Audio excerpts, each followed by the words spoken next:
On this edition of Motorcycle Experience, our lightning bolt bodywork returns from the body shop. While also in the final stages, our 25th anniversary Goldwing gets its final coat of clear. Then during this week's Ultimate Ride, Norm and I debrief on our most recent adventure, just before everyone starts breaking out the rain gear and hitting the road 2 up. As MOTOVAN presents Motorcycle Experience.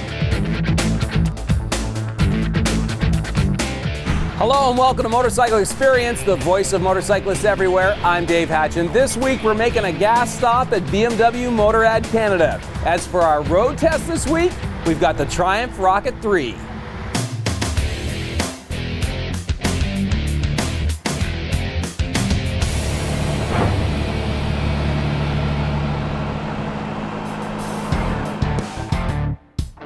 Behold the biggest displacement production motorcycle on the planet, the Triumph Rocket 3.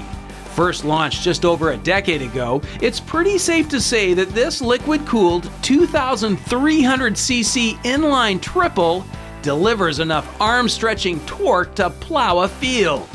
And delivering a massive 147 foot-pounds of torque is just the beginning of this tale. Everything about the Rocket 3 is big. After all, it takes a lot to leave Earth's gravitational pull. Check out the 43mm upside-down fork. Then there's the ABS-assisted 320mm dual Brembo brakes up front. A couple of fat tires frame this picture, while the 3-1-2 exhaust system is topped off with, well, you guessed it, a couple of fat pipes. It all works for me, but being big and beefy on paper is one thing. One has to wonder how being the world's heavyweight displacement champ works outside the ring. Well, here now is guest road tester and Honda Valkyrie owner, Dave Fox, with the tale of the tape. Well, Dave, here we are at the Crystal Palace, and I thought that would be appropriate given we were road testing a Triumph today. What was your first impression when you saw the Rocket 3? Amazing. I looked at it on paper, and to tell you the truth, it was a little intimidating when you read about the power and the size of this motorcycle. But when I got on the bike, I actually felt comfortable. The way the seat is and the way it's laid out, the fact that the weight concentration is low. Yeah. But this thing, it just takes right off, and I'm so glad I had a strap on my helmet. Yeah, there is certainly a lot of pull. Let's talk a little bit more about the motor. It's an inline 3. I was surprised at how smooth it was. I was expecting, I don't know, just something lumpier in terms of being inline, but it's very smooth and wickedly fast. It is. You know, and talking about smooth, I was noticing going 50 miles an hour or 80 kilometers an hour, it's barely revving 2 grand. And the mirrors never shook. The only time they might shake a little bit is when it's idling.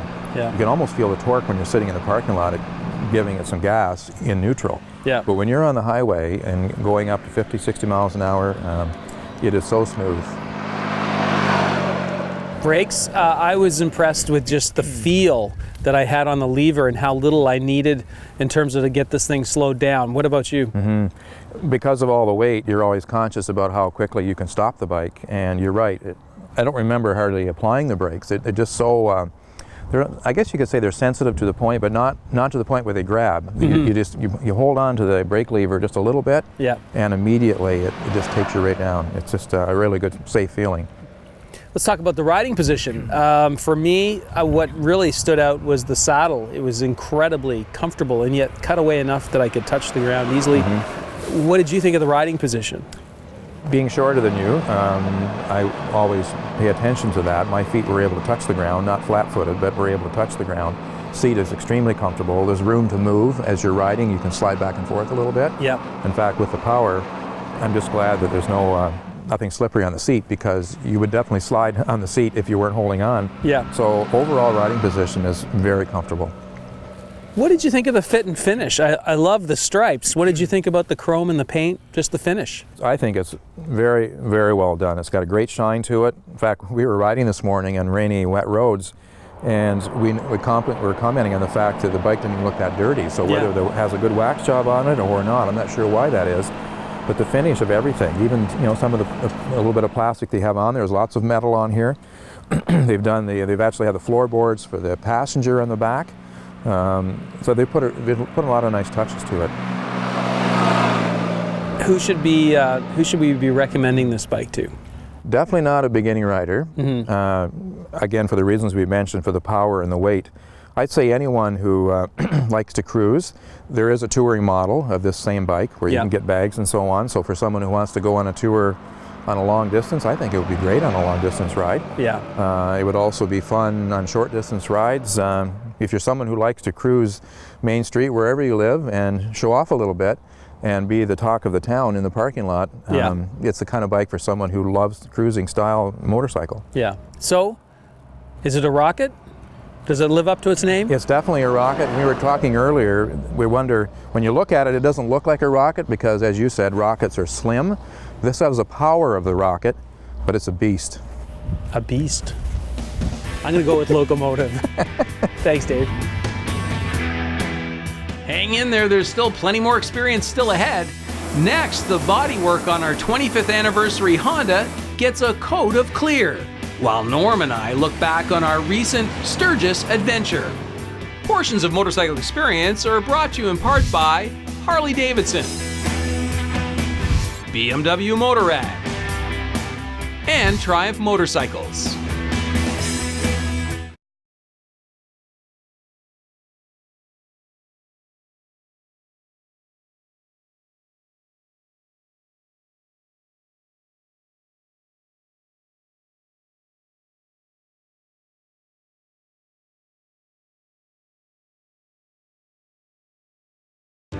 Closed captioning of this program is brought to you by Honda Canada. Welcome back as MOTOVAN presents The Experience. I'm Dave Hatch, and it's time now to look in on the progress of our very special 25th anniversary Honda F6B. This week, it's getting a coat of clear. But before we do that, let's catch up with Norm Wells in this week's Ultimate Ride. For this year's Ultimate Ride Getaway, Norm Wells and myself decided it was high time to scratch Sturgis, South Dakota off our bucket list. Our base of operation for this 5-day adventure was the outlaw town of Deadwood. However, on the day we were supposed to ride out to the Badlands, we woke up to the shocking news that we were about to be buried by a freak snowstorm. So instead of riding, we flew. Now, safely back in Canada, we decided we should review the lessons learned during this, our 13th Ultimate Ride. So Norm, for this week's Ultimate Ride, I thought we should sit down and debrief after following along our Sturgis, South Dakota diary. And here we are obviously back in Canada. But if you've been following along this season's Ultimate Ride, our 13th by the way, it was a really interesting trip because for the first time in a long time, things went south in South Dakota. Yeah, absolutely. You know, we had really planned this well.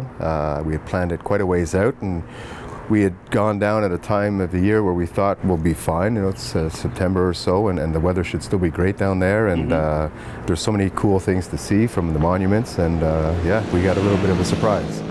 Yeah, so if you followed along over the last 10 weeks with that particular Ultimate Ride diary, you'll know that in episode last week that we just aired, we made a run for the airport. We were lucky to get out. When we left South Dakota, it was looking like this, but it was getting cold fast. And the next morning, we were safely away in Colorado at that point, but they got 48 inches of snow. Yeah, exactly, right where we were staying. Yeah, so a lot of excitement on that trip. And I guess if we could pass along a couple of lessons learned, I guess the first one on this one was temperature, weather, bringing a little bit of something. Our first stand-up, we were standing there in South Dakota in Sturgis, right on the main street. It was 80 degrees Fahrenheit. We're in our t-shirts, and then the next morning we were getting up and it was almost close to the 0 mark. Yeah, absolutely, and especially if you're going to be touring in areas that are similar to this, where one side is very desert-like and the other side is very forested. You don't know what you're going to get. I mean, it could be sunny here and raining here, and then you have to cross a mountain to get there, and it's 3 or 4 degrees. So yeah, you need to be able to be very flexible in your choice of clothing and layers that you need to bring on these kind of trips. Right. The other thing that we learned on this trip was the ability to stay flexible is so important, because we went there to see the monuments and bring you beautiful shots of Mount Rushmore and the Devil's Tower, and it wasn't possible. Yeah, exactly, and that comes back to the flexibility point that you made. You know, we were there, we had to stay there, so we made do the best we could in that area, and turns out that circling the monuments, or going between the monuments, we discovered so many wonderful riding roads, and it was actually a bonus that they were closed. The only thing we missed out on, which I thought was going to be a highlight, was the Badlands, because they are very cool. So if you do get down there, make a point to get there and see those. Thanks for all these great ultimate rides, Norm. This has been a good one. Looking forward to the next one. Be sure to tune in next week and learn how you can plan your next ultimate ride. Meanwhile, let's head out to Alliston, Ontario now and catch up with Rick Parliament. This week, he's applying the clear coat to our special anniversary motorcycle. To mark our 25th anniversary on TSN, earlier this year we approached a super talented airbrush artist named David Arrigo and asked him to create for us a very special coast-to-coast Honda Goldwing F6B. In an effort to bring a cool twist to the project, David offered to paint the bagger in front of a live audience, in this case the visitors to the Toronto Motorcycle Show. Once all his murals were completed, we then asked Honda Canada to reassemble the F6B. But before that could happen, David's buddy Rick Parliament had to apply a protective coat of clear paint. Basically what happened with me and David, David was looking for a shop to work with to promote David and the shop a little bit. David met up with me on another project that we started on. The project went amazing. Me and David hit it off really well. David's workmanship is top-notch, excellent work, and he really liked the work that he's seen that we did, so all in all it's worked out really well. The art that he did on the bike for the Honda bike has been pretty amazing, and all the different graphics that he put in there as far as the eagle goes, as far as the wolves and stuff, and it's just a really good product at the end of the day. The reason why we use clear coats now, basically the base coat that's put on the product first, so there's different stages. There's a base coat, and then there's a tri-coat, so you have either a single stage, a 3-stage, and then with your clear on top. And what the clear does, it protects the UVs from the sun.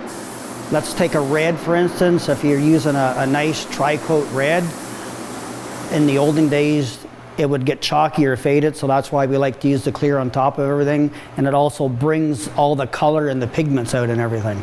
Basically, like if you're doing a simple project, you'll put your base coat on first, or in the case that we're working with David, the base coat will go on. David will do all his artwork with multi-different colors, and then when he is done, we go ahead and put the clear coat on, water sand it, and normally give it another coat of clear just to help get that 3-dimensional deep look when we're done. For me to be part of a project like this, it's just nice for me to be connected with David, to get my name out there and his name together so that everybody can see the team effort that's put in to a project start to finish, which I think is pretty amazing to see everything kind of come together. And next week we'll be at Honda Canada to see everything come together. Meanwhile, next we'll start zapping together Project Lightning Bolt and learn a few tips about riding in the rain.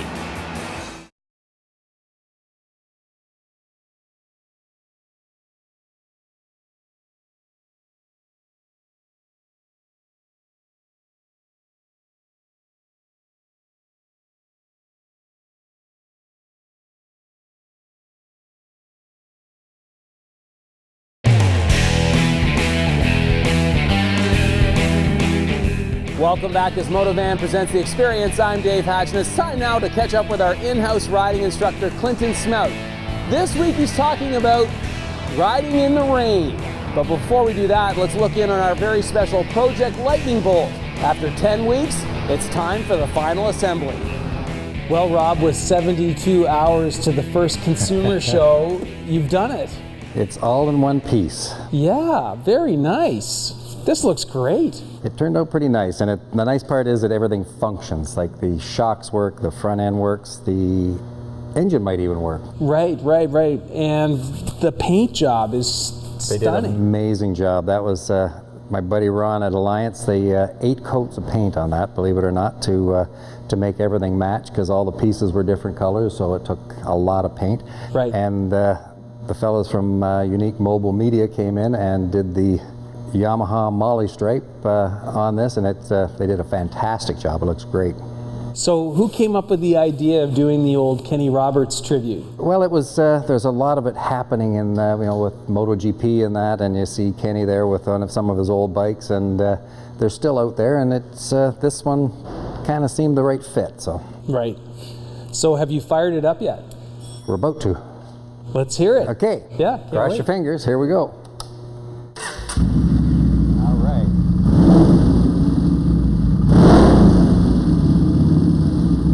Sounds fast. Very nice.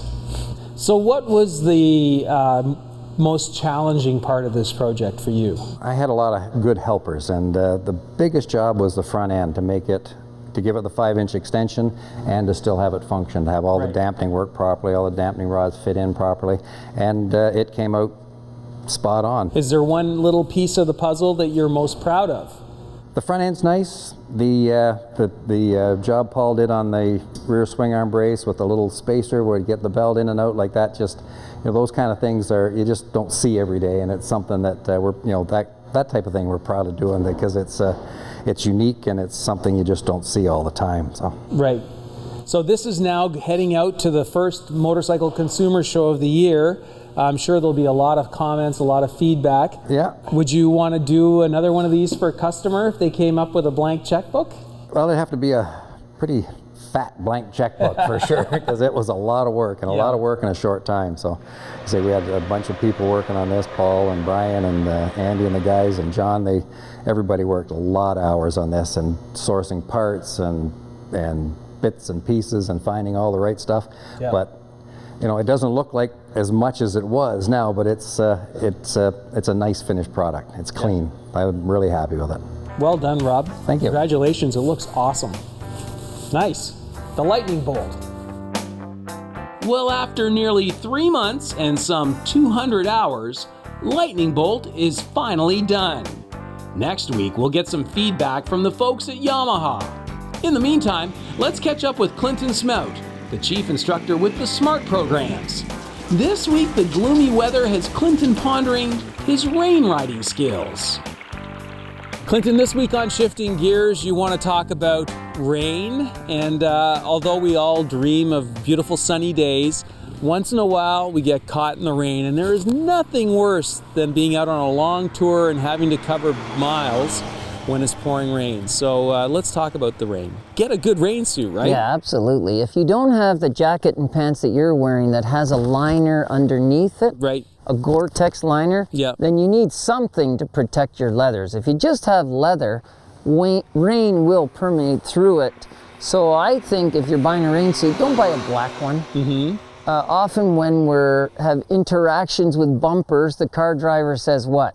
I didn't see him. He was wearing a black rain suit on a dark, rainy day. Exactly. Yeah. So I look a little goofy, like a big orange pylon going down the road, but I want people to see me. I don't care if they have to pull over and throw up.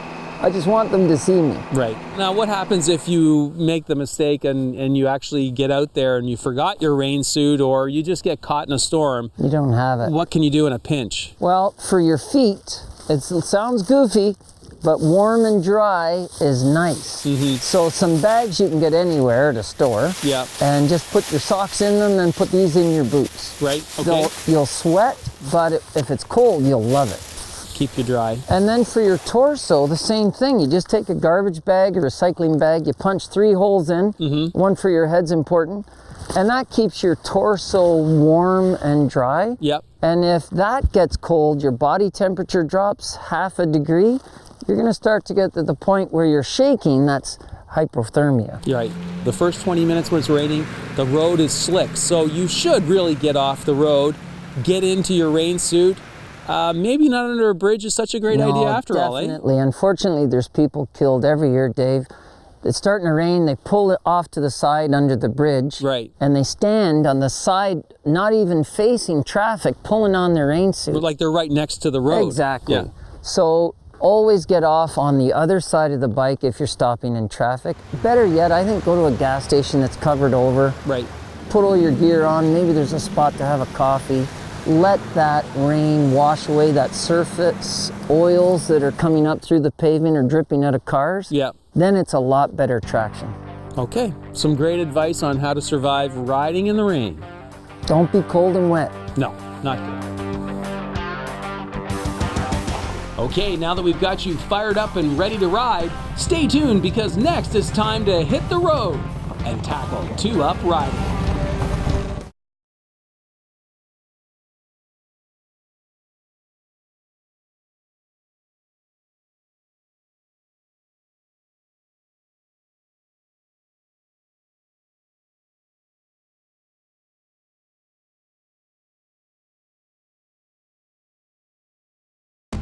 Portions of Motorcycle Experience are brought to you in part by Harley-Davidson, BMW Motorrad, and Triumph Motorcycles. Welcome back as MOTOVAN presents the experience. I'm Dave Hatch, and let's wrap up the show now with our very own Jennifer Martin. This week, Jen wants to get us ready to hit the road with a buddy. Jen, this week on Hitting the Road, you want to talk about hitting the road with a passenger. And, I have this philosophy that if you're going to take somebody for a ride on a motorcycle, if they're comfortable and safe, they're going to be happy. And therefore, you're going to have a happy ride and a longer ride. Mm-hmm. So would you not agree that it's important to have a good pre-flight discussion with your passenger? Yeah, absolutely. I mean, the passenger is your responsibility, first and foremost. So it is your job to be able to make sure that they have the proper gear. Mm-hmm. If you want to talk about that, the proper gear, they should be wearing exactly what you're wearing, which is all the full riding gear. Right. As well as they need to understand what their role is. Things like if they're riding, no dancing on the back of the seat, because that'll affect the steering for you. Right. And when you get into a corner, the motorcycle is going to lean, so therefore you need to lean with me, not against me. Yeah, so look over your shoulder in the direction of the curb. That'll help so that they're not trying to fight that lean, for sure. Okay. When we talk about passenger comfort, with the RUSHMORE program that Harley just brought into effect, like for instance on this model, they went to great lengths to widen this, move this back, this passenger rest. They even went so far with the saddlebags to move this bar out of the way, move it back a little bit, adjust it so that the passenger was really more comfortable. Yeah, and it's all about that, the comfort for the passenger as well. Yeah, so again, moving back to making sure if your passenger's comfortable, then you're going to have a nice long ride. What about communication now? Yeah, there's so many different types of communication devices out there, for sure. This one specific is between passenger and the rider. Right. So that's great so that you can, point out certain things, or if your passenger needs to use the bathroom or something like that, they can let you know. Mm-hmm. Instead of hand signals, you can talk. Right. So this is an onboard intercom system. Yeah. Okay, so bottom line, make sure your passenger is safe, make sure your passenger is comfortable. And make sure they're wearing all their gear. Excellent. Well, that's it for this week's program. We're all out of time, but if you're looking for more motorcycle experience, be sure to go to our website, motorcycleexperience.ca. So until next week, keep your feet on the pegs and your right hand cranked. Bye for now. Closed captioning of this program was brought to you by Honda Canada. Hi, I'm Mark, and I just want to say congrats to Motorcycle Experience and Dave Hatch for 25 years. My name is Imran Khan. I'm from Pickering, Ontario, and I would like to wish Motorcycle Experience a happy 25th anniversary.